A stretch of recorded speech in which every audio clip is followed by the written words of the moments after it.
Right, another one bites the dust for Rachel Zegler. That's right. Her new movie's bombing. This is Y2K.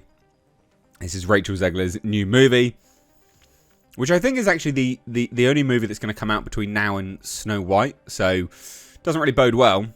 I'm really surprised people keep investing in this woman, mainly because she's never had a profitable movie aside from the Hunger Games one. Yes, that one was mildly successful, I guess. I mean, we're talking very mildly. Everything else has been ridiculous in terms of flops, actually losing a lot of cash. So, look, it's been reviewed into oblivion. So, for those that don't know, because there will be some people that are like, Y2K, what's that? Year 2000. On the lead up to the year 2000, people were shitting their pants because they thought that how computers were programmed, they weren't programmed in a way which would allow them to essentially turn a clock over. It was like up until 2000, and then they didn't know what would happen at that point. They thought that planes would fall out the sky, all manner of stuff would just go haywire, like cars would explode, and it was just going to be chaos. They thought it was basically going to be an apocalypse. You think I'm kidding? That's genuinely what people thought. So that's what this is. Obviously, that was fine. 2000 rolled around and it was absolutely fine. But what this is obviously a representation of the what-if scenario from a comedic standpoint. So it is what it is. But it's been absolutely review bombed. I say review bombed. I don't think these are review bombs per se. I think these are just normal reviews. But yeah, people hate Rachel Zegler. And yeah, it's been reviewed into oblivion. We've also got the tracking from Deadline. Oh boy howdy, it's not good. It's really not good.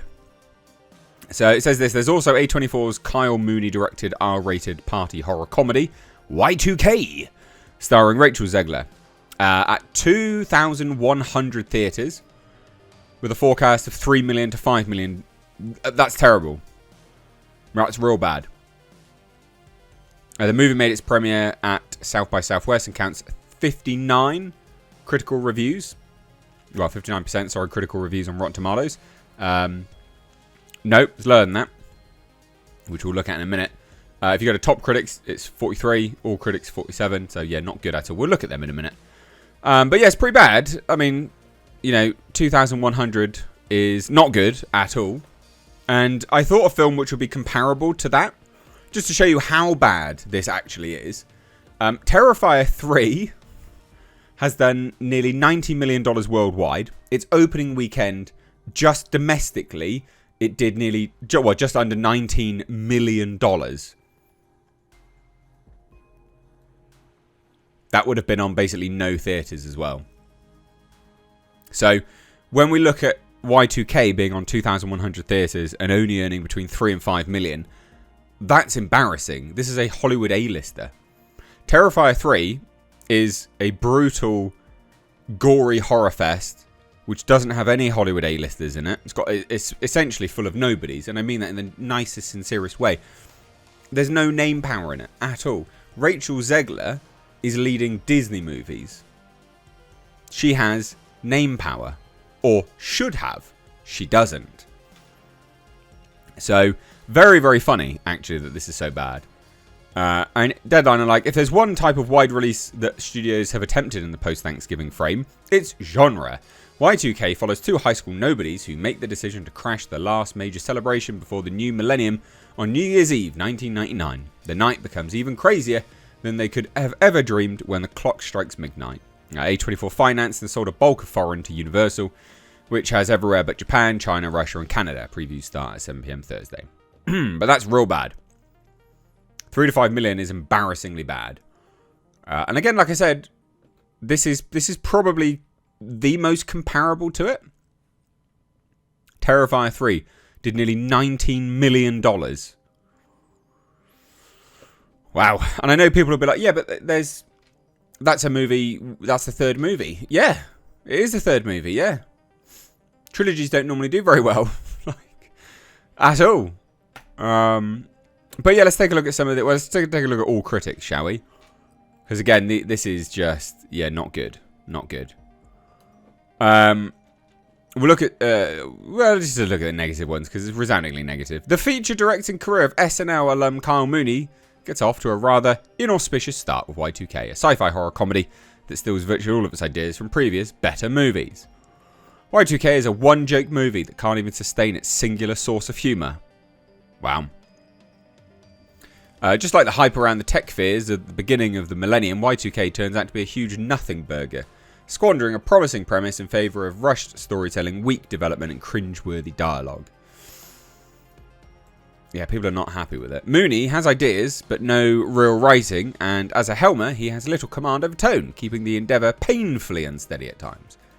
A24's raunchy apocalyptic comedy glitches before it can even get started. Jesus. These are really bad.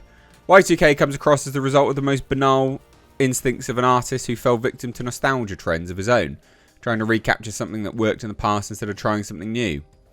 These are horrendous. Like his namesake Panic, there's a whole lot of exciting build-up, but when the payoff arrives, it's more than a little limp. Jesus, well, no one likes anything limp.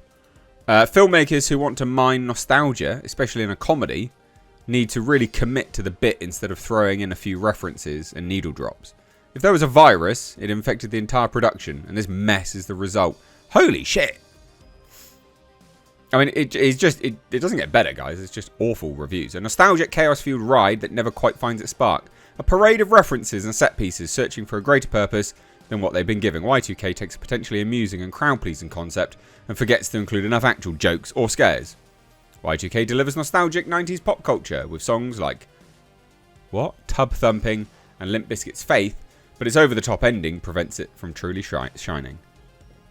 Like an algorithm that's been corrupted, Mooney's script makes the unfortunate calculation to kill off its funniest characters way too early on.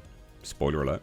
Y2K leaves only a feeling of deja vu, not only for the jokes, but also the period and the movie's repetitive cinematic references. Its default mode is Remember When. Yeah, that's not good, is it? I mean, it doesn't get any better. Though drenched in nostalgia, the screenplay Mooney co-wrote for his directing debut lacks the psychological depth or understanding of cultural attachment that another hybrid comedy he shared screenwriting credit for, Brigsby Bear. Wow, man. Like, people hate this movie. A mildly engaging, harmless, but lackluster, witless and unfunny comedy. Well, that's pretty shit then, isn't it, really? Wow, man.